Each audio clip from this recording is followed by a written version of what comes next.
estudiantes de la Universidad Estatal de Bolívar, carrera de Sociología. A continuación les vamos a hablar acerca de la violencia intrafamiliar durante la cuarentena en Ecuador. La Organización Mundial de la Salud, la OMS, define a la violencia intrafamiliar como los malos tratos o agresiones físicas, psicológicas, sexuales o de cualquier otra índole, dirigida generalmente a los miembros más vulnerables de la familia, como lo son los niños, los ancianos, los hombres y las mujeres. La violencia intrafamiliar es cualquier tipo de abuso de poder de parte de un miembro de la familia sobre otro. La víctima de violencia intrafamiliar es cualquier persona considerada cónyuge del agresor o que haya convivido de alguna manera con él. Así podría ser un conviviente actual, una expareja, entre padres a hijos y un pariente que sea consanguíneo hasta el tercer.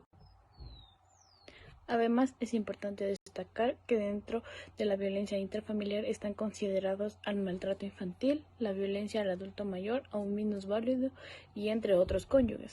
En este último tipo de maltrato, el más común es de parte del hombre hacia la mujer. Sin embargo, existen también casos que son de mujer hacia el hombre. Los tipos de actos considerados como parte de violencia intrafamiliar son los golpes, incidentes graves, insultos, manejo económico, amenazas, chantajes, control de actividades, abuso sexual, aislamiento, prohibición de trabajar fuera de la casa, que en este caso se da más en las mujeres, abandono afectivo, humillación y no respeto de las diferentes opiniones de los miembros que conforman la familia. Todos estos tipos de maltrato se pueden clasificar en físicos si atentan contra el cuerpo de la persona, en psicológicos si existe algún tipo de humillación, intimidación o una amenaza. También existe el tipo de violencia sexual. Si hay un acto de violencia sexual, nos queremos referir que es en contra de la voluntad de la víctima. Y económico si no cubre las necesidades básicas de la persona. Existen diferentes tipos de violencia. La violencia intrafamiliar tiene diferentes caras, de acuerdo a quiénes son los que reciben la violencia. Según a quién va dirigida, tenemos 4 que son la violencia conyugal, el maltrato infantil, la violencia cruzada y los maltratos a los ancianos. Según la forma de violencia tenemos 4 tipos de violencias que son la violencia sexual. Es un acto que se manifiesta de forma agresiva y forzada donde se obliga a otra persona a tener un contacto sexual, siendo el único que tiene el interés que ese acto se realice. La violencia emocional. Su objetivo es causar daños emocionales, provocando baja autoestima o muchas veces se puede caer en la depresión. Este se da por medio de insultos, ofensas verbales o comentarios hirientes, críticas destructivas, indiferencia, chantaje, abandono y humillación. Y la violencia económica es el control y abuso absoluto de poder financiero en el hogar, donde se establecen castigos monetarios por parte del agresor. Asimismo, hay impedimento hacia la persona para que ésta trabaje, aun siendo esto necesario para el hogar. Entre los indicios de conductas violencias con la economía como arma se encuentran la indiferencia de los sentimientos, la humillación en público, los gritos, el control absoluto de los bienes y el aislamiento de los familiares, de amigos u otros. También tenemos los ataques de celos. Las denuncias a comparación del periodo 2019 han disminuido a un 32.7%, pero esto no significa que la violencia de género esté disminuyendo, más bien podemos identificar el control que tienen las víctimas para poder realizar una llamada o una denuncia sin ser escuchada por el agresor o por un miembro de su familia. El control sería más fuerte para aquellas personas que ya realizaron una denuncia y que se encuentran en confinamiento con el agresor. Factores de riesgo o vulnerabilidad. El factor de riesgo que tienen las mujeres para ser maltratadas es por su embarazo, por su baja autoestima o por el aislamiento psicológico-social. Factores de riesgo de un hombre de ser maltratador es por sus problemas que tiene con el alcohol o drogas, por su bajo nivel económico o por los antecedentes de violencia en su familia de origen.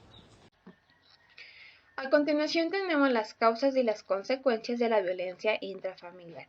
Como causas dentro de la violencia intrafamiliar se da básicamente por 3 factores importantes: la falta del control de los impulsos, la carencia afectiva, la incapacidad para resolver problemas adecuadamente, además de que en algunas personas podría aparecer las variables de abuso de alcohol y de drogas. Como consecuencias, la gravedad de las consecuencias, tanto físicas como psicológicas, dentro de la familia, hace de la violencia doméstica un importante problema de salud con intensa repercusión social.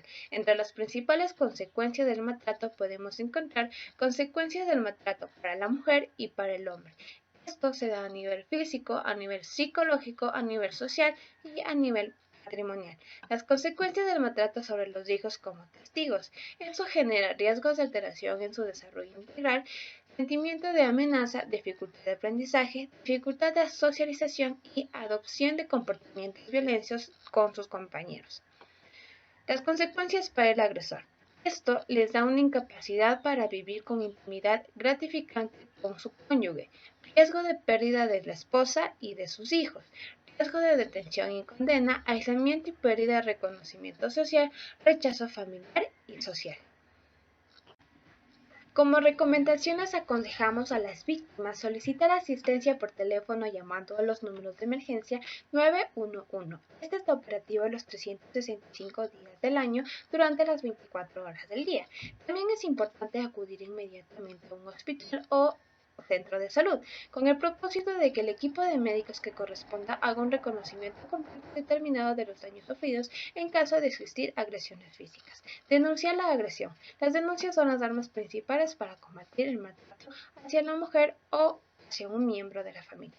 Por ello es importante que tras conseguir el parte de lesiones se acuda a una comisaría, a un juzgado, al Departamento de Violencia Intrafamiliar o también al foro de la mujer más cercano que exista. Solicita la orden de protección. Esta orden es conseguida de forma inmediata a la víctima. De hecho, lo puede solicitar ella o cualquier otro miembro de la familia cercano a ella. La opción de abandonar el domicilio también es importante, ya que las víctimas de este tipo de violencia deben saber que no tienen por qué tener miedo a salir de su domicilio. De hecho, pueden hacerlo libremente sin renunciar a ninguno de sus derechos.